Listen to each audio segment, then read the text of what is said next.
Hello everyone, I am Rima. In this video, I will explain how to do an independent sample test in SPSS. But before we get into the step, it's really important to understand when we need to use this test. So, the independent sample test is used when we want to compare the mean between two different groups. For example, we want to know if there is significant mean difference in the level of group mindset between male and female groups. Well, this test will help us check whether the difference in values between the two groups is statistically significant or not. Alright, without any further ado, let's get started. Alright everyone, this is our data, sex and also growth mindset. Next, the most important thing we have to do right now is make the research question.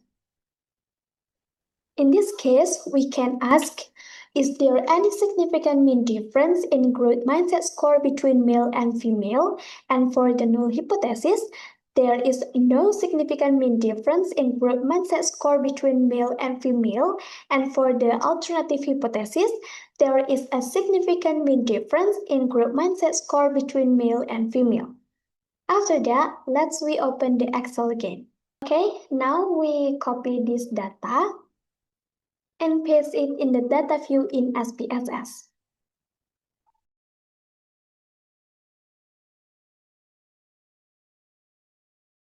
Now, in the first row, you can clear because we don't need this.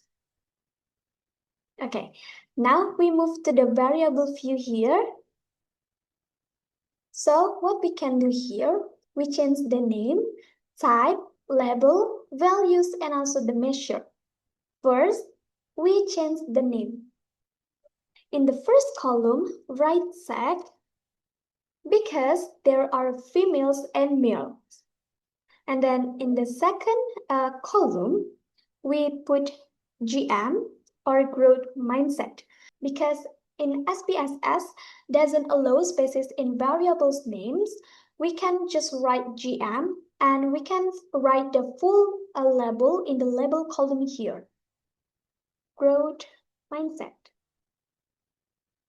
Okay, after that, for the type, make sure the GM is set to numeric because it is a score or number.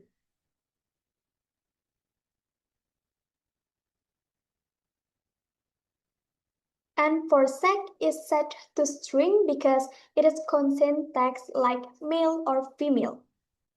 Next, we categorize the values in the value column here. How to do that? Click the three dots here. In the column table here, we type F. In the label, we type female. And then we click Add. And the same goes with the male. We put M in the value, and in the label, we put male. And then we click Add, and then OK. All right, now your variable is categorized properly. Now, let's reset the measure. For sec, choose nominal because it is categorical data, and for the growth mindset, choose scale because it is a continuous and numerical score. Now, we already changed the name, type, label, values, and measure, so we can continue our t-test. But before we do the t-test, we need to check if the data is normally distributed or not. So to do that, go to the Analyze, Descriptive Statistic, and Explore.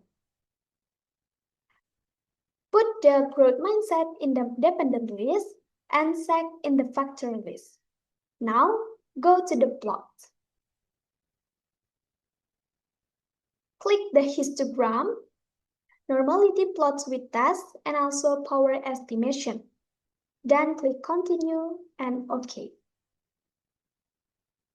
So this is our normality test output. There are descriptive, test of normality, test of homogeneity of variance, and also histogram here. Now let's take a look at descriptive tables.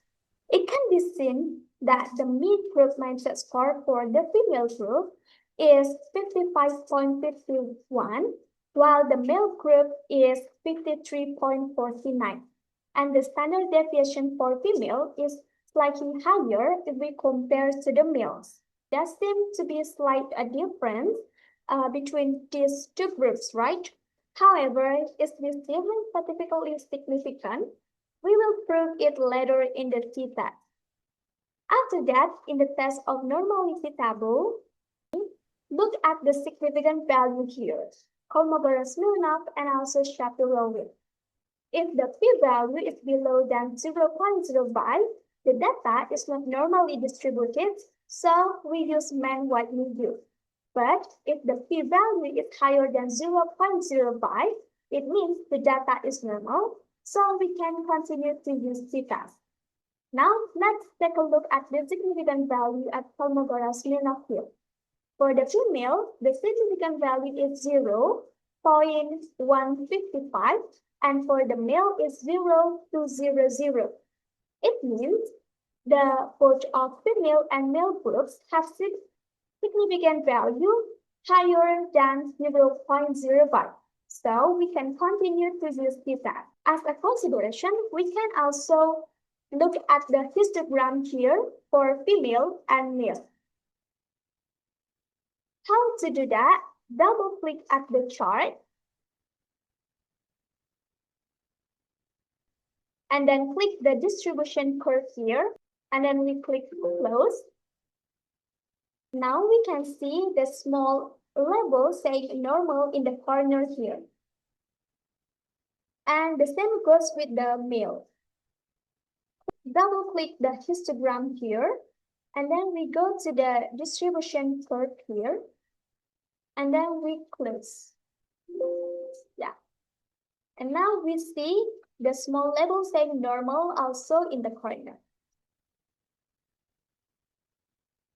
If the bars in your histogram follow the bell-shaped curve and look symmetrical, that's another sign that the data is normal. That gives us more confidence to use the t-test. Now, we need to test whether the variances between groups are equal or not. So, look at the base on mean in the test of homogeneity of variance. If the p-value is below than 0.05, it means the variances between two groups are not equal, so we use equal variances not assumed. But if the p-value is higher than 0.05, it means the variances between two groups are equal, so we can choose equal variances assumed. In our case, the significant value is 0.409. It means we will use the equal variances assumed approach when we conducting the t-test. Alright everyone, it's time to t-test. Now we go to analyze, compare mean, independent sample t-test. Move GM or growth mindset in the test variables and SEC in the grouping variables. Now let's redefine the proofs. Enter the values that we used before, female and male. Now we continue. After we already set the defined groups, click OK. First, let's look at the group statistic table here.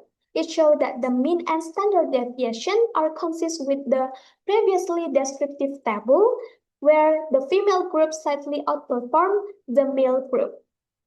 To prove whether there is a significant difference between the two groups of group mindset score, let's look at independent sample test, especially equal variances assumed. That's because we have previously ensured that the variances between groups are equal. Now, let's look at the significant value to tell here. If the p-value is less than 0.05, it means we reject the null hypothesis or HO. In other words, we are confident that HA is correct. But if the p-value is greater than 0.05, it means we fail to reject the null hypothesis. Or in other words, we are not confident that HA is correct. In the result I obtained here, the significant value to tell is 0.376, which is greater than 0.05, right? So it means we fail to reject the null hypothesis. Okay, everyone, in conclusions, based on the result of the test here, we fail to reject the null hypothesis and conclude that there is no significant difference in the mean group mindset scores between male and female groups. So that's all about my explanations about how to do an independent sample t-test in SPSS. Hopefully this explanation is useful and easy to understand. Thank you for your attention and yeah, see you in the next video. Bye bye.